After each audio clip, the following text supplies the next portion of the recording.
আসসালামু আলাইকুম রহমতুল্লাহ। কথা বলছি বেলুচিস্তানকে নিয়ে। বেলুচিস্তান হচ্ছে পাকিস্তানের একটি বড় প্রদেশ। সম্ভবত ভুল না থাকলে মোট ৫টি প্রদেশ নিয়ে পাকিস্তান গঠিত। তার মধ্যে সবচেয়ে বড় প্রদেশ হচ্ছে বেলুচিস্তান, যার আয়তন ৩,৪৭,০০০ বর্গ কিলোমিটারের কাছাকাছি। এবং সেটি যদি বাংলাদেশের সঙ্গে তুলনা করা হয়, তো বাংলাদেশের চেয়ে প্রায় আড়াই গুণ। অর্থাৎ বাংলাদেশের মতো আড়াইটি দেশ যদি একখানে করা হয়, তাহলে একটা বেলুচিস্তান হবে। আর পাকিস্তানের 44% এরিয়া দখল করে আছে বেলুচিস্তান। বলা যেতে পারে প্রায় অর্ধেকের কাছাকাছি অঞ্চল দখল করে আছে বেলুচিস্তান। বেলুচিস্তানকে যদি আমরা দেখি, কী কী থাকতে পারে সেখানে সেখানে হচ্ছে বিশাল মরুভূমি, সেখানে রয়েছে মালভূমি ও রুক্ষ পাহাড়। ফলে ওখানকার জনগণের আচরণ কিন্তু একটু রুক্ষ, কারণ যেহেতু মরুভূমি। তাদের কাছে তাদের মধ্যে একটা বিষয় পুশ করা হয়েছে, সেটা হচ্ছে যে তোমাদেরকে পাকিস্তানিরা বঞ্চিত করছে। যে খেলাটা ঠিক আজ থেকে ৫০-৫৫ বছর আগে বাংলাদেশের সঙ্গে তৎকালীন পূর্ব পাকিস্তানের সঙ্গে খেলানো হয়েছিল, সেই একই খেলা ওখানে খেলানো হচ্ছে। বাংলাদেশের সঙ্গে প্রেক্ষাপটটা সহজ ছিল এই জন্য যে ২,০০০ কিলোমিটার দূরে পশ্চিম পাকিস্তান, আর বাংলাদেশ হচ্ছে পুরো ২,০০০ কিলোমিটার আরেক জায়গায়। কোনো যদি বিচক্ষণ মানুষ বা যৌক্তিক মানুষ যে চিন্তা করে, তাহলে দুইটি ভূখণ্ড আলাদা আলাদা থেকে একটি রাষ্ট্র কখনো গঠিত হয় না। অবশ্যই ভূখণ্ড একখানে থাকতে হয়। পৃথিবীর ইতিহাসে কোথাও এমন নজির নেই যে দুইটা মানে ২,০০০ কিলোমিটার দূরে দুইটি স্টেট কিন্তু তারা একটি রাষ্ট্র হিসেবে বা একটা দেশ হিসেবে গঠিত হয়েছে। পৃথিবীর ইতিহাসে কোনো এমন নজির নেই। বরঞ্চ যেমন যদি উত্তর কোরিয়া দক্ষিণ কোরিয়ার দিকে তাকাই, যদি আমরা তাকাই পশ্চিম জার্মানি পূর্ব জার্মানি, পরবর্তীতে যেটি এক হয়ে গেছে, এর ভিন্ন ভিন্ন ভূখণ্ড নয়, কিন্তু তারা একসঙ্গেই লাগাতার, কিন্তু নৈতিক কারণে অন্যান্য কারণে তারা বিভক্ত হয়ে গেছে। সেখানে ২,০০০ কিলোমিটার দূরে ছিল পূর্ব পাকিস্তান, সেখানে আমাদের তাদের সঙ্গে থাকা কঠিন অবশ্যই, এবং কোনো বিবেকবান মানুষ থাকতেও চাবে না। কিন্তু তাহলে ছিল কেন? 1947-এ যখন দেশ ভাগ হচ্ছিল, তখন পশ্চিম পাকিস্তানের পূর্ব পাকিস্তানে একখানে থাকার বিষয়ে মূল যে বেশি কারণটা দেখানো হয় বা ছিল, সেটি হচ্ছে যে ভারতীয় আধিপত্যবাদ, যাতে করে তারা পুনরায় এটা দখল করতে না পারে যদি আমরা আলাদা হয়ে যাই। যেটি ঘটেছে আহমেদাবাদ, এটা ঘটেছে জম্মু কাশ্মীর যেমন স্বাধীন ছিল বা স্বায়ত্তশাসিত ছিল, সেখানে তারা দখল করে নিয়েছে, অর্থাৎ কেন্দ্রশাসিত করেছে আর কি। সুতরাং বোঝা যাচ্ছে যে তাদের তৎকালীন যে আমাদের দাদারা ছিল, সেই বাংলাকে ফজলুল হকের মতো, তারা যাদের চিন্তা সঠিক ছিল। এবং আমরা স্বাধীন হয়েছি এবং স্বাধীন হওয়াটা উচিতই ছিল, এবং 71-এর যুদ্ধ মানে অবধারিত ছিল বা অবধারিত দিকে নিয়ে যাওয়া হয়েছে আর কি, বা অবধারিতের দিকে না নিয়ে যাওয়া হলেও একসময় না একসময় স্বাধীন হতো সেটি কোনো না কোনোভাবে। তবে যেভাবে স্বাধীন হয়েছে, এই স্বাধীন হওয়ার প্রক্রিয়াটা হয়তোবা কতটুকু সঠিক ছিল সেটা বর্তমান সময়ে যে ইয়াং জেনারেশন আছে সেটা কিন্তু আবার পুনর্বিবেচিত হচ্ছে। অর্থাৎ দেশের স্বাধীনতা অবশ্যই কাম্য ছিল এবং অবশ্যই এটার যৌক্তিক ছিল, কিন্তু প্রক্রিয়াগত ভুল ছিল। কারণ প্রক্রিয়াগত ভুল ছিল এই জন্য ভারতীয় আধিপত্যবাদ পুশ ইন করেছে এই জায়গাটায়, সেই প্রক্রিয়াটা ভুল ছিল। একইভাবে বেলুচিস্তানে যে ঘটনা ঘটতে যাচ্ছে সেটা হচ্ছে ভারতীয় র এবং ইসরায়েলের মোসাদ এবং পশ্চিমা কিছু গোয়েন্দা সংস্থা এখানে জড়িত। তবে সবচেয়ে বেশি জড়িত হচ্ছে ভারতীয় র এবং মোসাদ। কারণ মোসাদ তাদের চিন্তাভাবনা এমন যে পাকিস্তান যেহেতু পারমাণবিক শক্তিধর দেশ, তার কারণে এবং ইরানের কারণে তাদের গ্রেটার ইসরায়েল সম্ভব হচ্ছে না। আর রয়ের ধারণা যেহেতু তারাও গ্রেট ইন্ডিয়া স্বপ্ন দেখে, সেটা সফল হচ্ছে না পাকিস্তানের কারণে। কারণ আপনাকে বুঝতে হবে, যদি কোনো মুসলিম রাষ্ট্র শক্তিশালী হয়, তাকে কোনো না কোনোভাবে ট্যাগ দেওয়া হয়। আবার ট্যাগে যদি সফল না হয়, তাহলে যেটা করা হয়, তাদের মানে ডিভাইড অ্যান্ড রুলস গেম খেলা হয়। সেটি বেলুচিস্তানে ঘটেছে আর কি।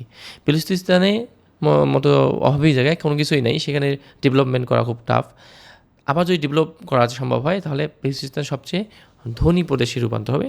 সেটি কীভাবে সম্ভব?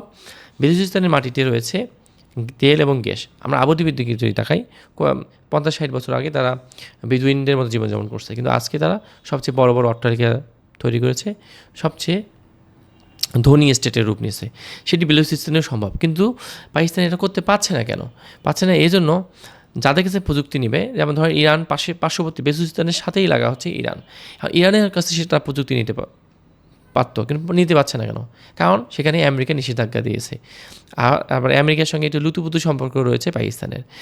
এই যে পাকিস্তানের পদ্ধতিগত ভুল, এই পদ্ধতিগত ভুলের কারণে তারা কিন্তু ছাপার আস্তে করছে 1947 সালের পর থেকে কিন্তু তারা ভুল করছে। মানে আমি মাঝে মাঝে অনেক একজন মুসলিম হিসেবে আমি মনে করি যে মাঝে মাঝে অনেকে বলে না যে গরু খাওয়া জাতি খুবই রাগি দাগি, সবসময় রাগ ঢাক দিয়ে কোনো কাজ হয় না, কিছু জায়গায় বুদ্ধিমত্তার পরিচয় দিতে হয়।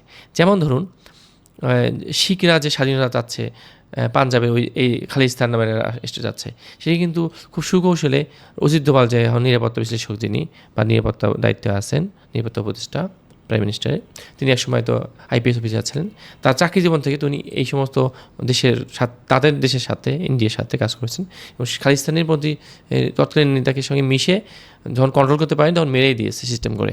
তারপরে যদি আমরা মিজোরাম ত্রিপুরা দেখি, তারাও স্বাধীনতা চায়, সেখানে উনি দৌড়ে আসেন তাদের মিটমাট করার জন্য।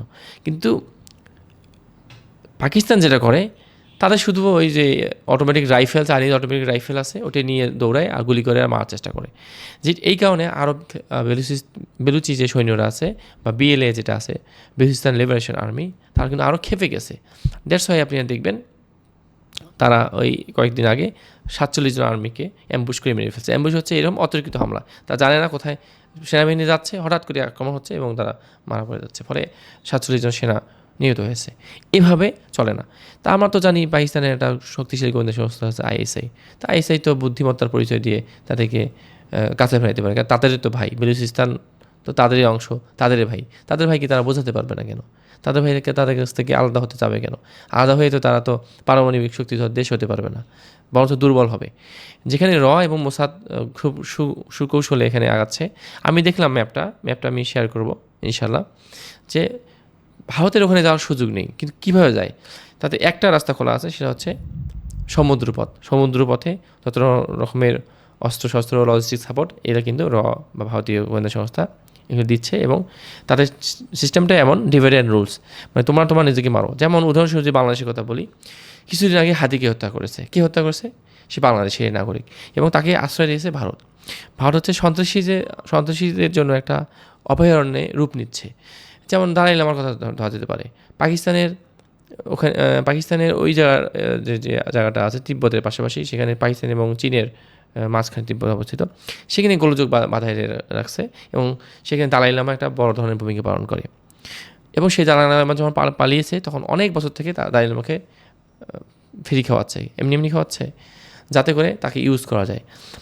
এমনিভাবে বাংলাদেশ থেকে যারা সন্ত্রাসী দোষী, যারা দেশকে অস্থিতিশীল করছে এবং দেশের নির্যাতন চালাইছে, হাজার হাজার মানুষ হত্যা করছে, তারা যখন ভারতে পালিয়ে যায়, তাদেরকে তারা রক্ষা করে এবং তাদেরকে ইউজ করে এবং তাদের উপরে ইনভেস্ট করে তারা রীতিমতো। কী ধরনের বুদ্ধিমত্তা খেলাচ্ছে তারা! আমার মনে হয় পাকিস্তানেরও এমন বুদ্ধিমত্তা খেলা দেখানো উচিত, এবং তারা তাহলে বেলুচিস্তানকে ধরে রাখতে পারবে, পাশাপাশি বুদ্ধিমত্তার পরিচয় দিলে সব কিছুই এগিয়ে যেতে পারবে, যেমনটি ইরান করছে আর কি। আমার মনে হয় গরু খাওয়া কমানো উচিত। Thank you for watching and stay join করবে।